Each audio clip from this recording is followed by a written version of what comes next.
The Senate Armed Services Committee voted 24-1 against the White House's budget request for the Pentagon. The committee added an extra $25 billion on top of the president's $715 billion request. Roger Zakheim is the director of the Ronald Reagan Presidential Library Foundation and Institute.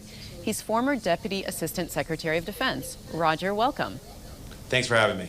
So why is it significant that the Defense Armed Services Committee rejected the president's Pentagon budget request? Well, majorities in the Senate and House of Representatives, of course, are with the Democratic Party. You have Leader Schumer, you have Speaker Pelosi, and of course the White House is led, the Commander-in-Chief is Joe Biden, a Democrat. And the general approach is the Congress will follow the president's lead when they're the same party. That did not happen here, at least within the Senate Armed Services Committee. Remains to be seen whether the House Armed Services Committee and the Appropriations Committee follow suit. Do you think an increase in spending will deliver the force that the Pentagon needs, especially to counter China? You know, the amount that the Senate Armed Services Committee added was $25 billion, certainly a significant amount of money, but not a contribution that is going to have a fundamental impact on the defense budget. What it did is that it made sure the Defense Department would be funded above the rate of inflation and just gets at the 3% real growth. That was not the case without those additional funds. That puts the Department of Defense on a trajectory where it can do more towards facing the China challenge, but by no means does it solve the problem.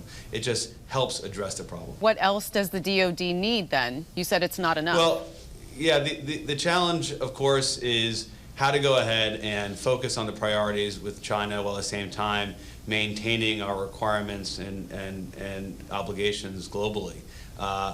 We just have to look at the headlines today in Afghanistan, the chaos there, and you see how contingencies emerge where the Department of Defense needs to focus its resources on things other than its most important priority, which of course right now is the competition with China. So by making sure that you are at that 3%, 3 to 5% real growth, it allows the Department of Defense to walk and chew gum at the same time.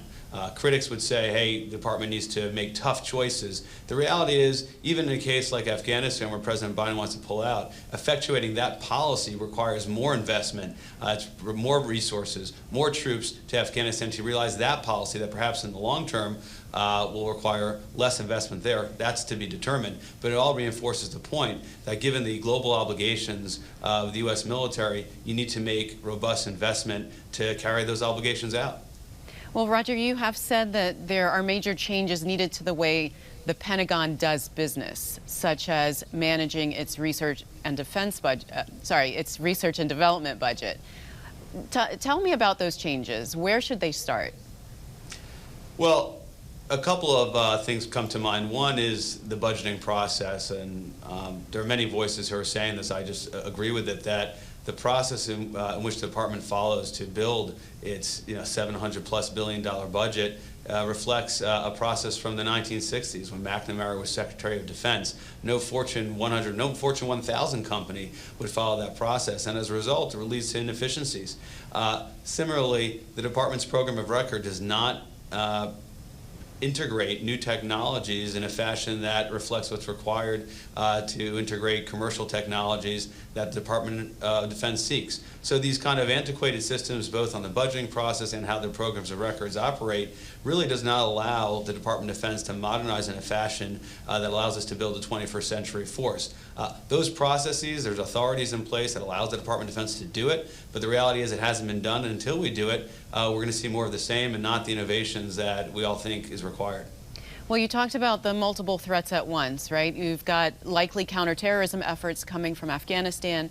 We have to counter China. How do you balance all that in a way that you can balance the budget in a way that the priorities are spread evenly or effectively?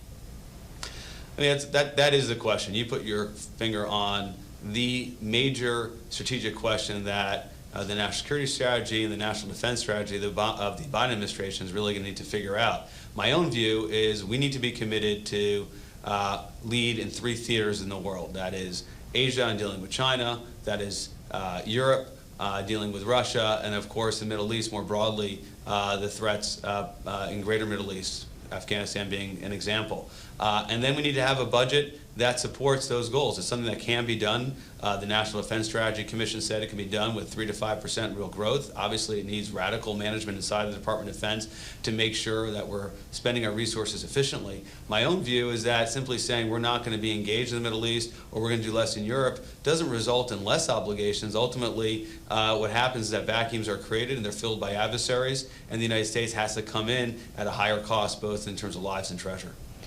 Roger, in the minute that we've got left, I want to ask you about China. What direction is China's military going in with their future force? What are their ultimate goals?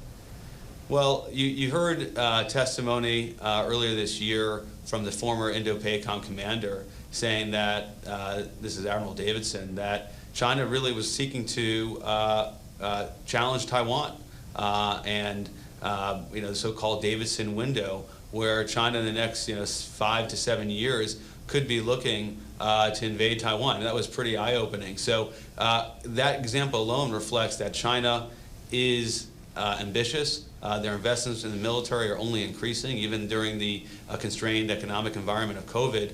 And those ambitions go beyond the borders of China, that they're looking to be not just a regional actor, a dominant actor in the Indo-Pacific, but also have global ambitions, be it their presence in Africa and what they're doing in other domains such as space. Well, Roger, we'll continue to watch the budget as it moves to the House. Thank you very much for being on the program. Thanks for having me.